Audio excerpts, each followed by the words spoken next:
everyone, it's me, Lizette Castaneda with Hotel Industry Talk. Listen, I am so excited to share this interview with you.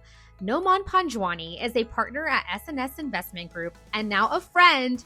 He leads award-winning hotel developments and transformative real estate projects valued at over $100 million. His career has been defined by relentless commitment to learning, growing, and stepping into rooms that challenge him. From leaving a six-figure banking job for a 14-hour role at Uber, yes, he did that, to building hotels from the ground up, Nauman has embraced every opportunity to expand his skills and perspective. In this episode of Hotel Industry Talk, he shares how curiosity, adaptability, and meaningful relationships have shaped his path, and how betting on yourself can transform your career. Are you ready?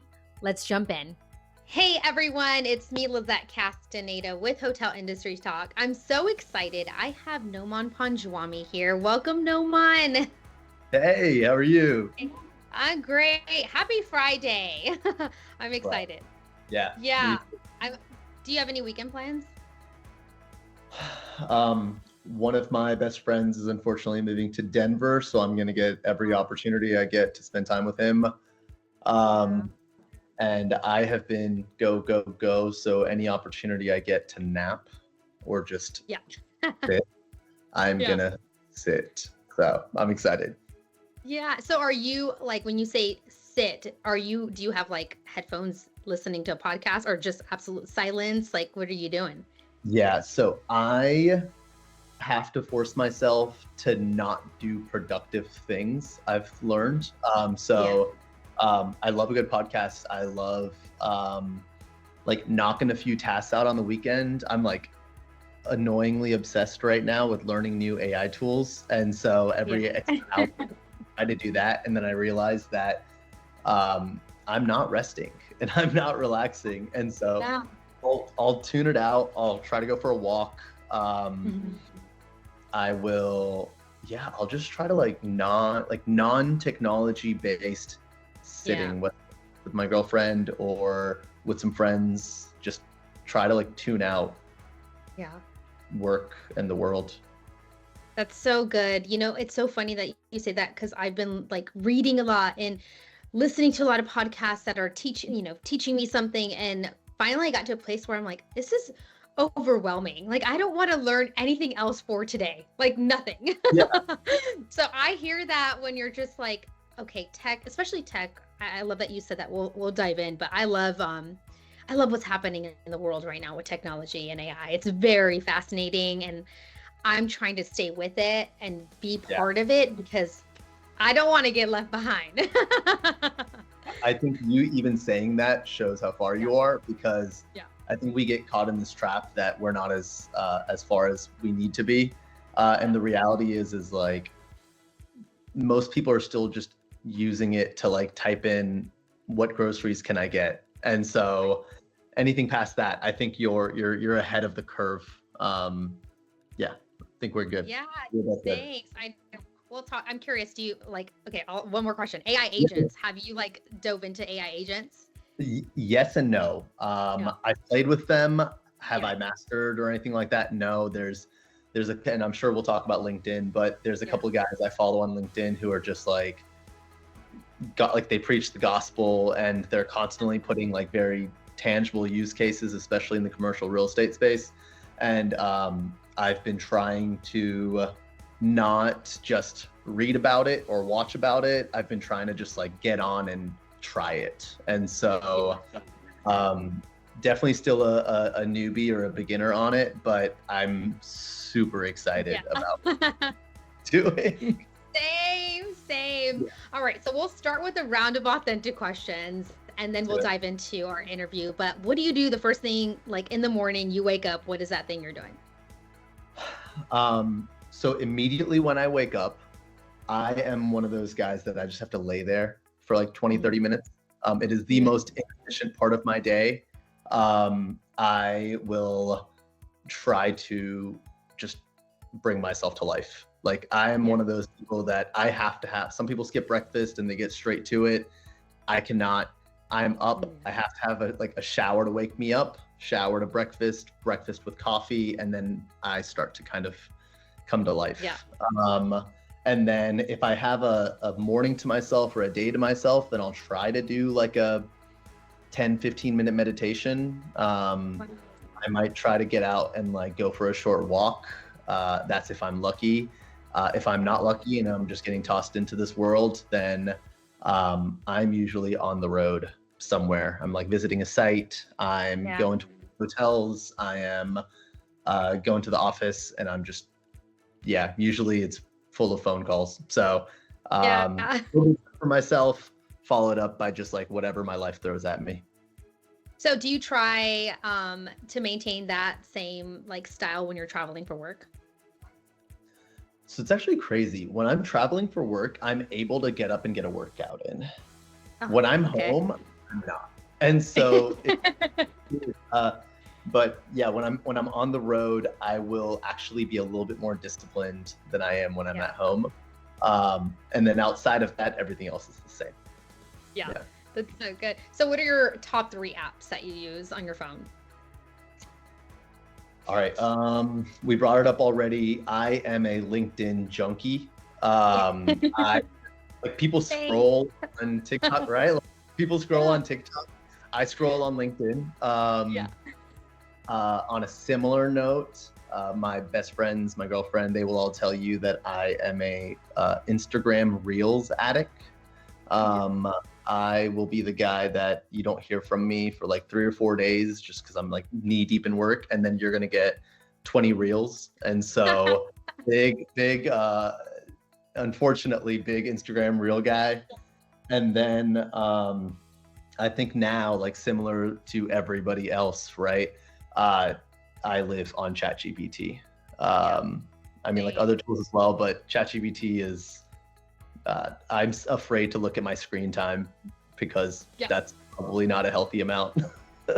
Same. I'm obsessed. I am so overly obsessed. And to your point, we were talking about earlier, I used to ask it very basic questions, and now I'm like digging deeper, and I'm creating more like, I feel like I have now a more efficient personal lifestyle, and then applying that to work. So that's why the question was about AI agents, because I'm just trying to find things to do all my tasks, all my admin work. All the admin work, right? So good. I know, it's so addicting. So what about traveling? What are 3 things that you have to take with you on every trip? I am a guy that I have to travel with an eye mask. I don't know why. If I'm on a flight, it takes everything out of me to be able to take a nap if I can. And so eye mask will go a long way. I'm a book guy, and so I will always have at least one book on me. Let's see, what else? I mean, this sounds very normal, but like AirPods. Like I have a weird, this is probably the millennial in me, but if I wow, can't believe I'm about to say this in public. If I have to hold the phone up to my face, I don't want to have that phone call. I am spoiled with it. I have to have AirPods.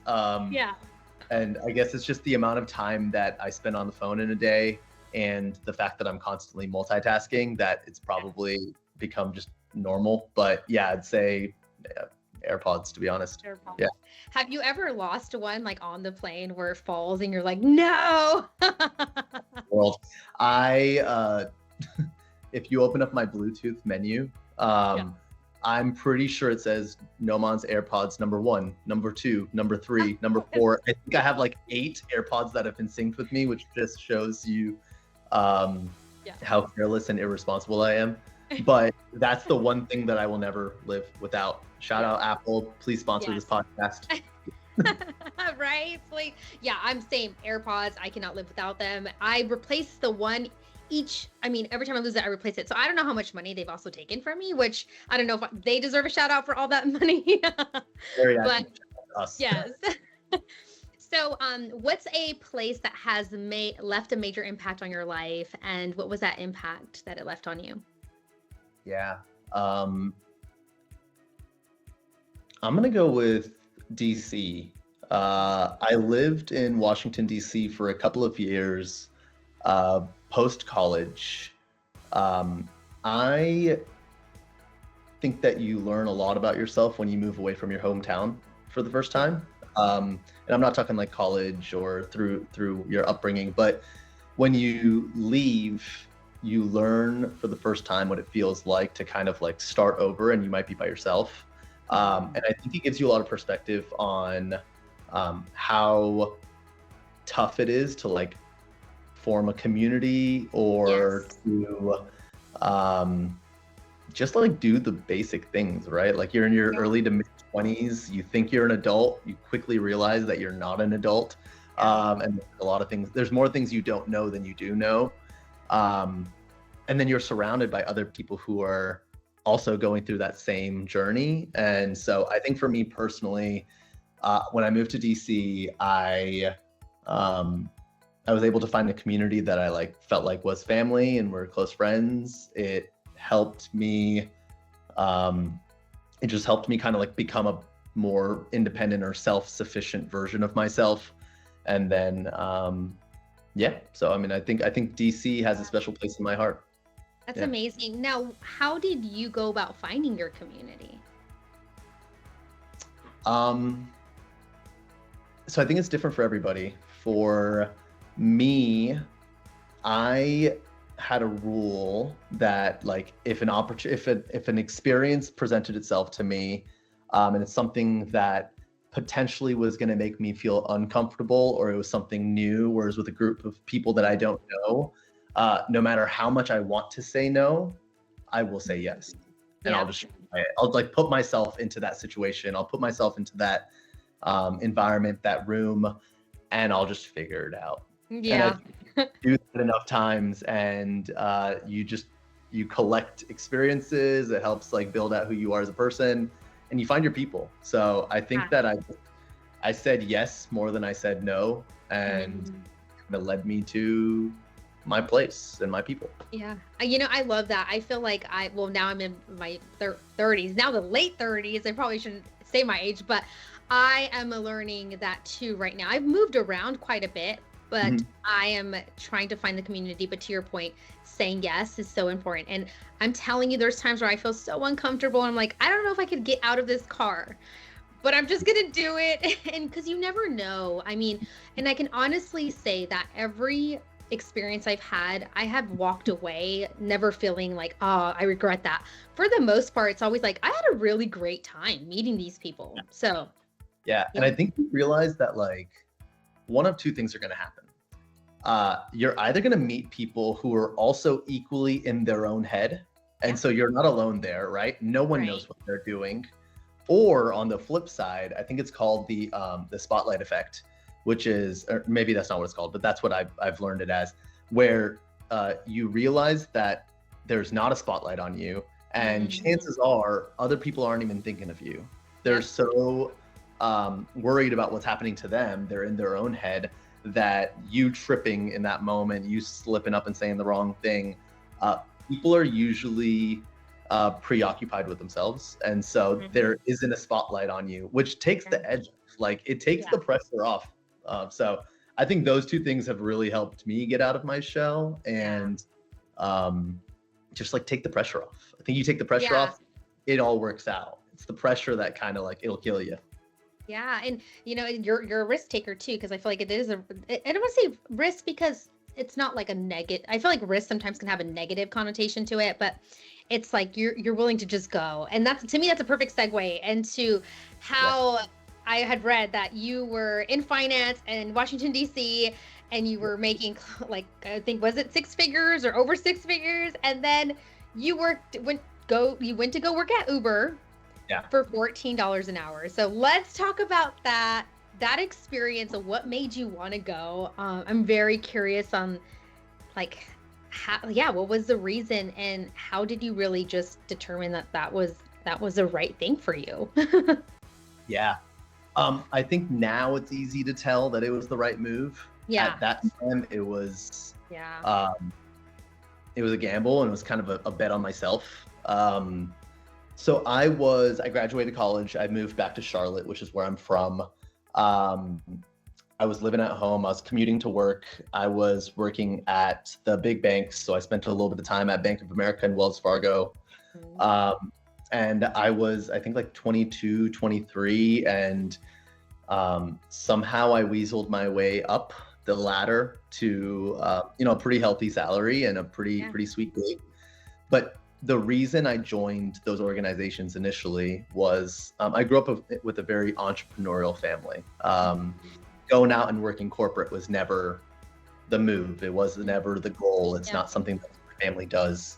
But in my head, I knew I will be running a business at some point. And so I want to learn how to run it efficiently. I want to learn how some of the biggest and best organizations in the world operate. Well, the only way you do that is see how the sausage is made, right? So in my mind, I'm going to go work at these big banks. They know what they're doing, and I'm going to get exposed to the world. Well, I learned very quickly that in an organization that large, you don't get exposed to everything. You just do what your lane is, and you are expected to you go home at the end of the day and it kind of shuts off. And so I got bored really quickly. And so I decided that, look, so I've never left my hometown outside of college for a couple of years, but and I had always wanted to live in DC. Just, it's a city that I saw myself in for some reason. I don't know why. I decided to just start applying to random jobs, and I came across one at Uber at that time, where it wasn't in San Francisco. It was going to be in their East Coast headquarters.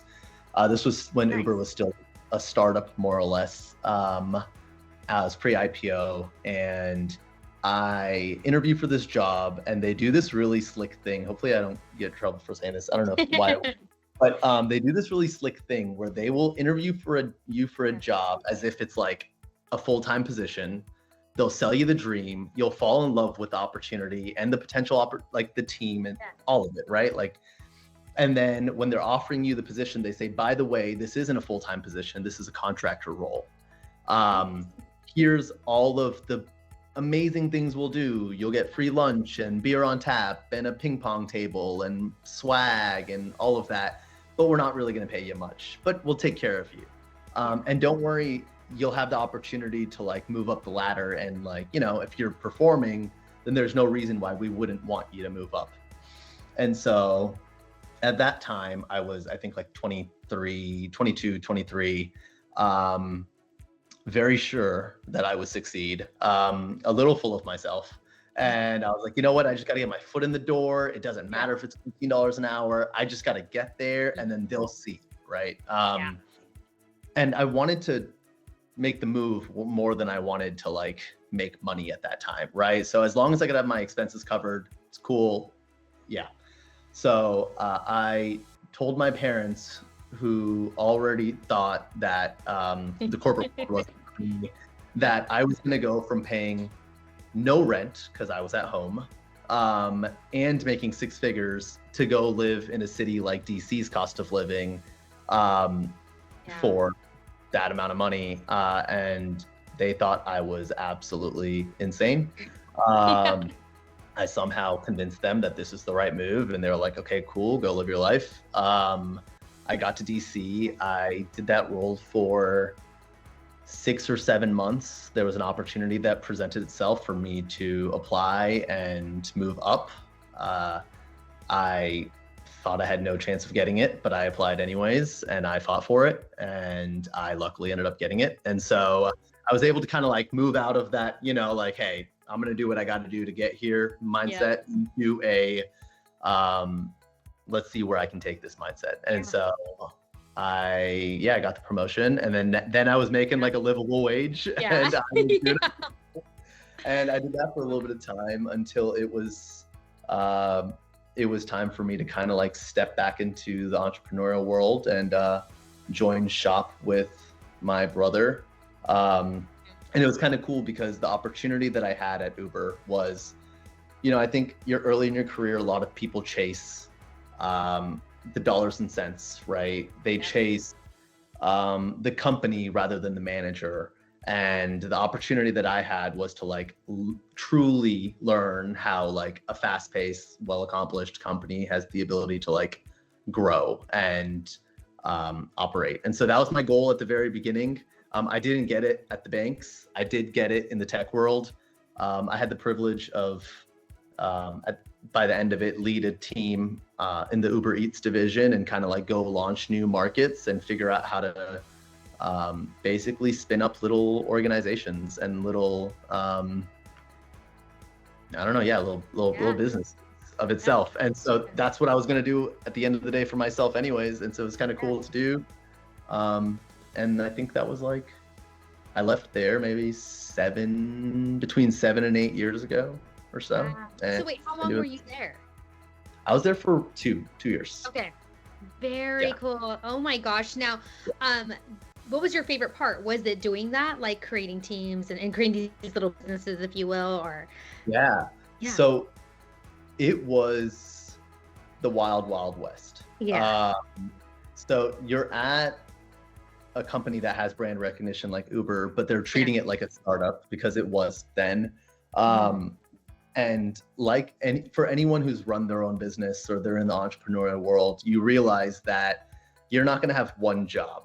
You have 10 jobs that you have to do. And you just wear a lot of hats. At the end of the day, the success of the organization is really what you're responsible for, not just one job responsibility or task. And so I think what I loved about that was it wasn't every person just focusing on their own thing. It was everyone aligned behind like a shared goal or a shared vision, and everyone did whatever it took. And I mean, like, it would be 60-hour weeks, 70-hour weeks, but it didn't feel like it. Like, it was fun, you know, like you were able to make it, like you had a bunch of smart people working together with a shared vision and kind of just like pushing the organization forward and being rewarded for it. So like it was the most amount of fun I've had working with, but under like high stress, high pressure, like high octane environment. And yeah, it was good for when it was in my life. Yeah, culture too. Just being around, like you said, like-minded individuals who are there to have a good time and also work and build. I feel like they felt like they were part of building and creating something, which they were. You were part of building and creating something, especially when it was a startup at the time. Now, so 7 years ago, and then let's shift gears to the hotel side. So I want to say we had talked in the past, and you mentioned a story about you living in a hotel. I think your parents' property, right? Or I think temporarily. So, but before that, what was your first entry into the hotel industry? And then also share that story, because I thought that was really cool. So there's two parts to this, I guess. Yeah. So the first job in a hotel, outside of just like helping my family out when they were running a hotel, was it was right after college. I guess this isn't the first, but this is the first non-personal hotel that I worked at. Where it was right after college. I was working in the big banks, and I love coffee. Like, this is a little side tangent, but it connects back, I promise. I love coffee, and for some reason I decided that working the corporate job wasn't enough. I wanted to be a barista, just because when would I get the chance to do it? And there was a brand new Marriott hotel that was opening up in Uptown Charlotte. It was big, it was beautiful, it was one of those like really cool places. And they were going to have like a boutique coffee shop on the ground floor. And you would technically be a part of the F&B team for Marriott, but you would be serving as a barista within this. So I helped them open up that coffee shop and was a barista there and helped out with the F&B team for the Marriott side. Mm-hmm. So that was like my first non-traditional hotel job. The traditional like hotel job that was my first was probably when I was like 13 or 14 years old. We had a hotel that was struggling. My brother was there like 20 hours out of the day constantly. My sister-in-law was there just like doing laundry, breakfast, ... And I was like, my job was to do whatever is needed. Like, you just kind of like, if someone needed coverage at the front desk, you help check people in. If a housekeeper didn't show up, you would be doing, you'd be flipping rooms. A little greeter, right? Like, there's nothing cuter than like a 13, 14-year-old like greeting people at breakfast, thanking them for coming in. It was just like, you do whatever you do. And then the story of me living in a hotel. So for college, I spent my first 2 years at UNC Charlotte, and I spent my last 2 years at UNC Chapel Hill. Um, I didn't expect to go to Charlotte initially. I just happened to go there, and we had a hotel. That hotel actually that was struggling that I just mentioned, that was right outside of the university campus. So it was my sophomore year. I was gonna live on campus, just in like a dorm, and I get there and I spend like 2 weeks there, and I'm like, why am I paying for this? This is dumb. And so I convinced my like dorm people to like let me out of my lease or whatever you would call Yeah. it. And I moved into a room at the Country Inn and Suites, University of Charlotte, or Charlotte University location, which is a property that we owned and managed at that time. And essentially, the basis of me living there was, how cool would it be to live in the presidential suite of this hotel Yeah. instead of like a dorm room? Yeah. What I wasn't told by my brother and my family is that if we ever sell that room, I better get my tail back to the hotel, remove all of my stuff from that room, clean that room, and then check that guest into that hotel. Oh my. So I would get a call maybe once a week or Oh. once every other week. And it would be like someone, her name was Hang, who used to work front desk, Hang from the front desk, Yeah. be like, no, man, we just sold the room. You got to get back here. And so I'd be like, I'm in the library, I got a midterm tomorrow, I can't do this. And they'd be like, talk to Sam, my brother. Yeah. Call Sam, like, do I really need to do this? He's like, get your tail back to the hotel. Yeah. We sold the room. You know the deal. Yeah. And I'm like, I got you. Let's do this. So I'd go back, I would do that. And then I would either crash on one of my friends' couches, or I would drive home, which was like a 45-minute drive back to the house. And then I would just do that. Yeah. So I did that for a year, 2 semesters. Wow. And it's like at that time, obviously, it was really cool, and it was also incredibly frustrating. Right. Well, I'm sure. I'd be like, I don't want to pack and leave and pack and no way. I lived out a suitcase basically. And then now I look back at it, and I just think it's like, Yeah. I don't know if you remember that show, like The Sweet Life of Zach and Cody, that kids watched Yes. way back when. Like, I romanticized the heck out of it. Like, Yeah, that was thought like I the was- show when we were like teenage. I mean, I think I'm older, but like, yeah, I remember that being the show. Yeah. so that was a Oh, that's so good. time that I lived in a hotel. A little Yeah. short-lived, but we got that hotel turned around. We sold it. It was Yeah. all's well that ends well. But yeah, I don't know. Back in those days, like I did front desk, I did Yeah. accounts receivable. I was in charge of Yeah. calling down the companies and like telling them that, hey, you owe us Yeah. 10 grand. Where's our money? Right? We're And gonna like, cut off your direct bill. and so Yeah. there, any position in a hotel that exists, Yeah. I've done. Like, I mean, That's incredible. Now, and what made you come back into this industry? I know you mentioned your brother, Sam, right? Is that his name that you said? Yeah. Yeah. So was he really the one that helped motivate you back in? Was it just, yeah, what was that thing that brought you to us? exactly. So like every bone in my body is an entrepreneurial bone. It was fun to do the corporate thing. It was fun to do the tech thing. Wow. There was a little voice in the back of my head that was like, hey, at some point you're going to come back and do this. Like, this is what you're meant to do. And my brother had been doing it by himself for like 20 years. And I would be helping from a distance, right? Like, they need something like online, remote, blah, blah, blah. I would be there to help and support. And we had the opportunity where we were going to be building for the first time. So the family had never built a hotel. We'd never built anything. And we were going to be taking on a couple of new development projects. And so we had a very honest conversation where he's like, look, I know you were planning on coming back in a couple of years, but we're about to take on this new endeavor. Mhm. It'd be kind of cool to like figure it out together.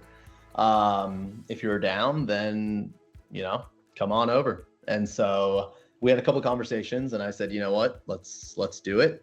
I moved back from DC to Charlotte, and I cut my teeth on one of the hotels that we had in Charlotte at that time. It was a sleep-in by Choice Hotels, Mm. while we built our first hotel in Greenville, South Carolina, which obviously takes a couple of years to do. Yeah. And so we went through that whole, the architectural, the engineering, the site work, and then the ground up development together. And that's what spurred it. That's what was the catalyst. And then since then, we've just been, we've been trucking along, growing steadily, and just, with projects that make sense.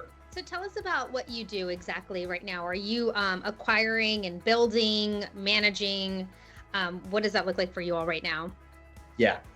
So I'd say there's a couple of different divisions. We still own and operate hotels. So we have our own management company, if you want to call it that. But we don't, for this side of the business, we don't third party manage. It's only for our own assets. And so my world is a combination of making sure that those properties are performing the way they should be performing, and that could be something as like large as just like P&L reviews or like the very strategically driven aspects of the job. And to be really honest, like it also goes back down to, hey, the GM is out of office and my regional's tied up with something, and so I'm going to be on site helping with anything they need help with. I still know every housekeeper, every front desk agent knows that if something's going to go down, Nauman knows how to check these guests in. Maintenance will call me once a week or a couple times a week or text me, and we'll figure something out. So for the properties that we own, I am still intimately involved in the operations of the business. That kind of rolls up to me. That's my response. The success or failure of that hotel is my responsibility. Okay.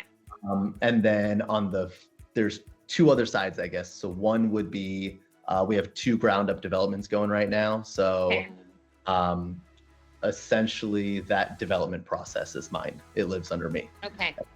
Everything from finding the right GC to working through the architectural process, working with the lenders to get financing set up. We're a small team. And so like I mentioned with the Uber days, you wear a lot of hats. So it's all a lot of times a team effort. So it's not that this vertical is mine and this is Sam's, or we have another guy named Z on the team.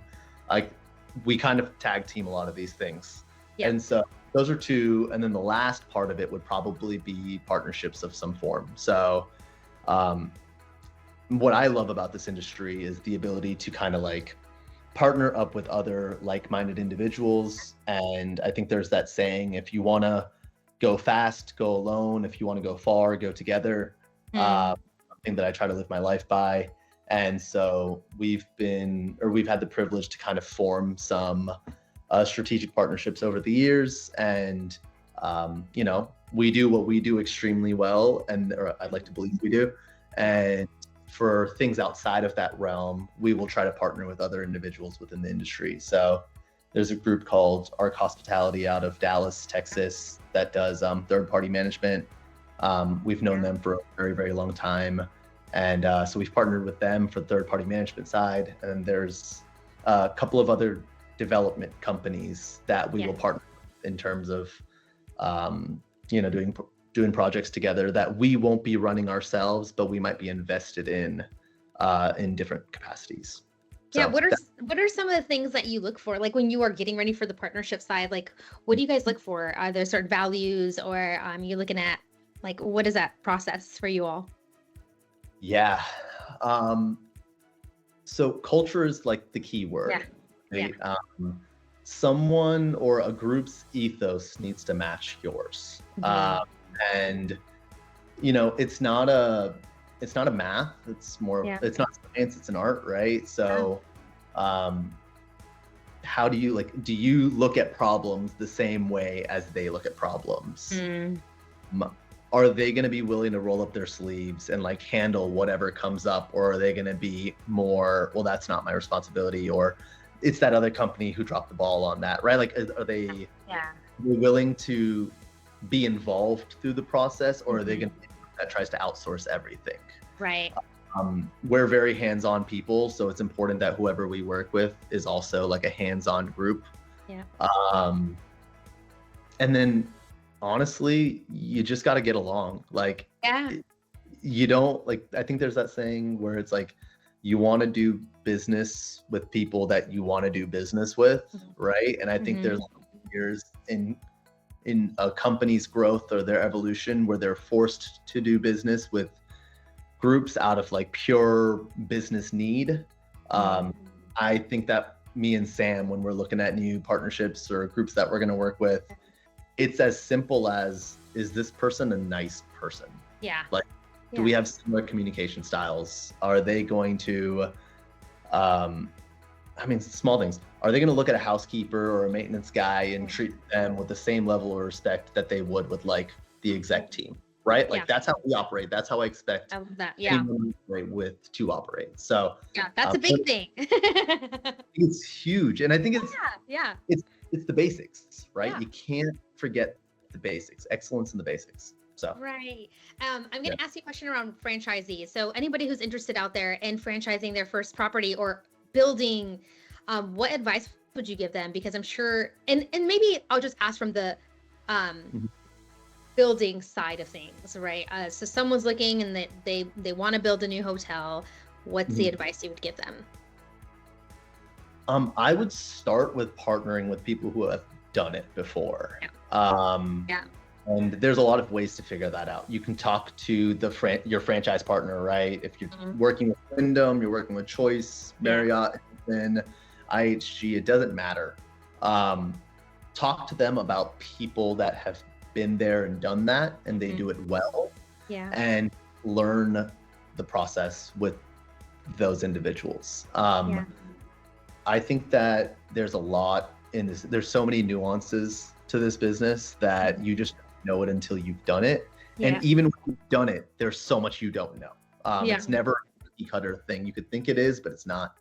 And so I would say, just reach out to individuals, right? Like I started this conversation by saying, don't be afraid to put yourself into a new room or a conversation and stuff like that.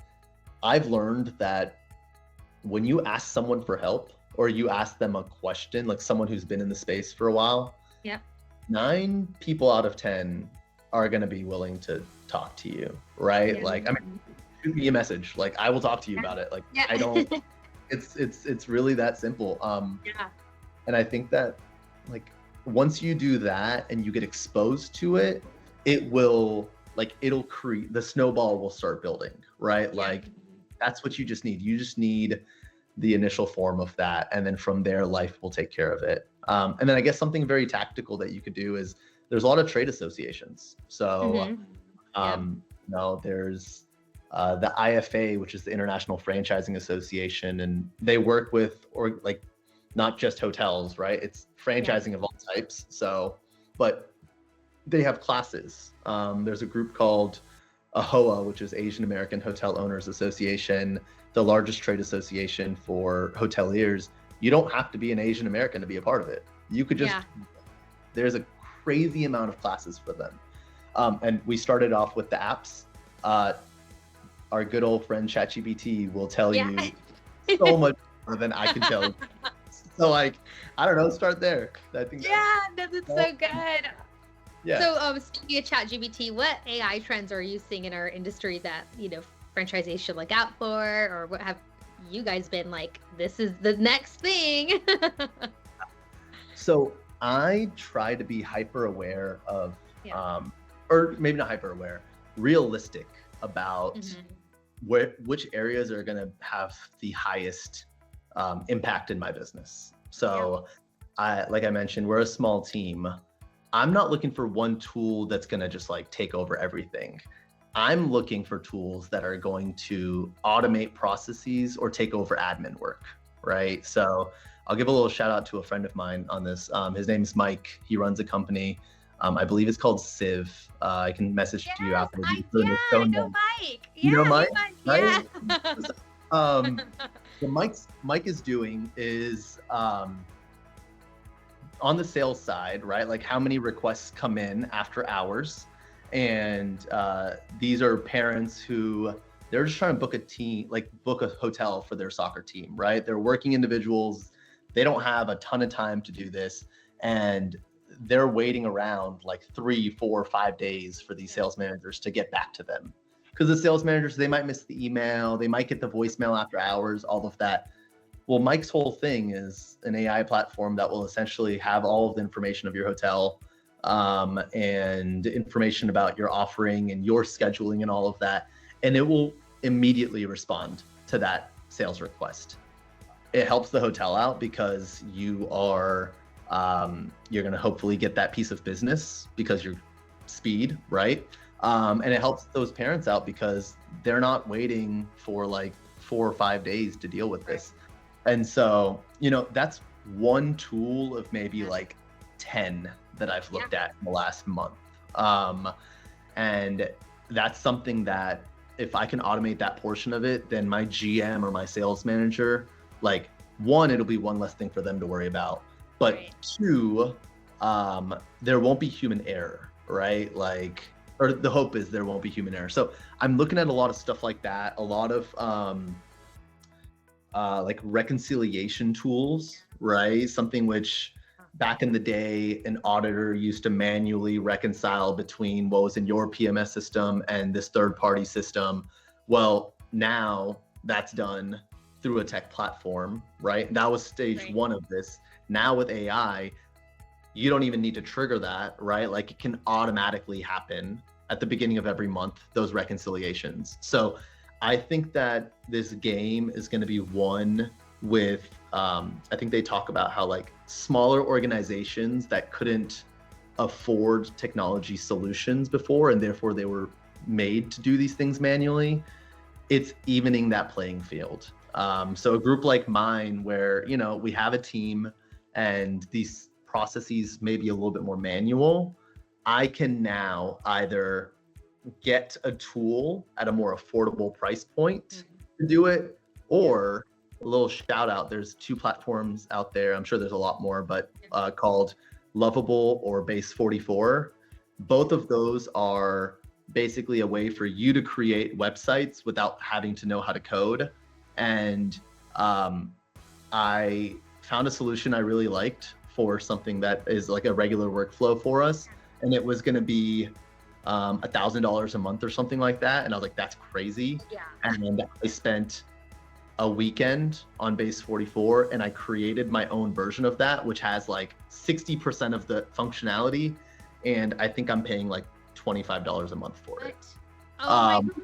It's just like, it's crazy. And again, I had to take the day and do it, but again, $25, $1,000, like a huge variance. And that's good because it's not just going to be Nauman saying, I created this. It's going to be anybody listening to this saying, I have this problem.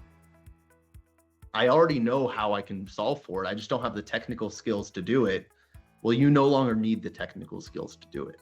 And it literally works like ChatGPT, but for website creation, or software creation. So like little things like that, I think I am, I think that's what's going to help push things forward in this like day and age of technology and automation and AI and all of that.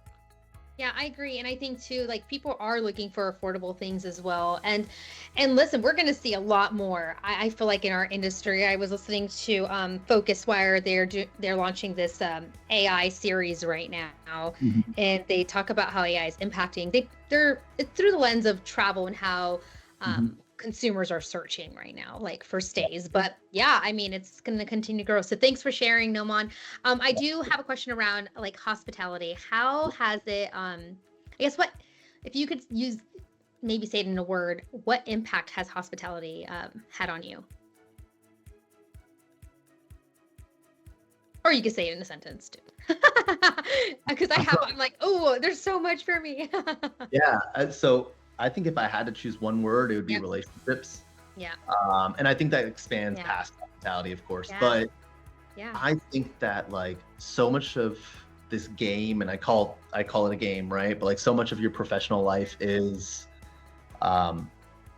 it's not the processes. It's not the problem in front of you. It's not like there's a lot it's not.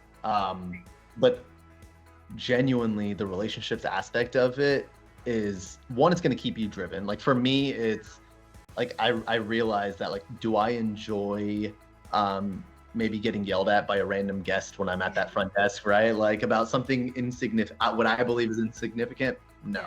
Yeah. But is this also an industry that has provided me like some of my best friends, or like when I'm running into a problem, then I can look at my black book or look on LinkedIn and I'm like, who's already done this before? Reach out to that person and have them solve that problem for me. And essentially I don't have to recreate the wheel. Yeah. So if I chose one thing, I would say like, and as cliche as it probably sounds, right? But like relationships are huge. Like I'm young in this industry. I'm usually one of the younger people in a room. And like just being in that room, I'm going to form some relationships that I never know how it's going to help me progress through my career or solve a problem that's either imminent or I don't even know I'm facing yet, but I'm facing. So, yeah.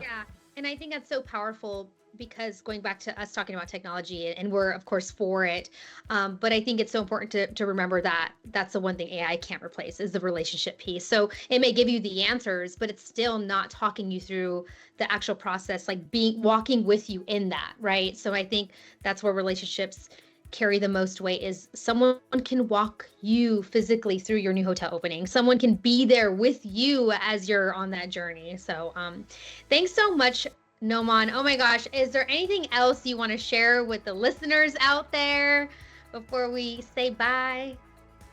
No. I think that I think this world is getting smaller and smaller.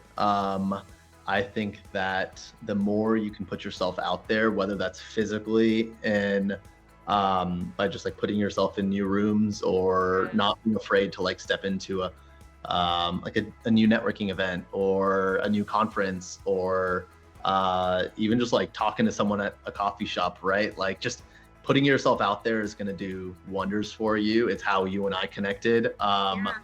And yeah, it might feel uncomfortable, but I think Sahil Bloom has this great quote where it's everything worthwhile is on the other side of discomfort. And that's what I would say. Just don't be afraid. Put yourself out there. Oh, Nauman, thank you so much. I appreciate you. I mean, this is so inspirational. I'm like, can we keep going? I'll call you after. No, I really appreciate you, and also just being on LinkedIn. So for listeners out there, you can find Nauman on LinkedIn. I'll be sure to share his contact information via LinkedIn, not personal email. But again, thank you so much for your support, and I'll talk to you soon. Yeah, it's great talking to you. Thanks so much. Right, you're welcome. Bye. Hey everyone, thanks so much for listening into our episode. If you are enjoying the episodes, be sure to like and subscribe to our podcast as well as our YouTube channel. There's also a hotelindustrytalk.com website with additional resources. Share with your hotelier friends, and I look forward to connecting with you all soon. Take care. Bye.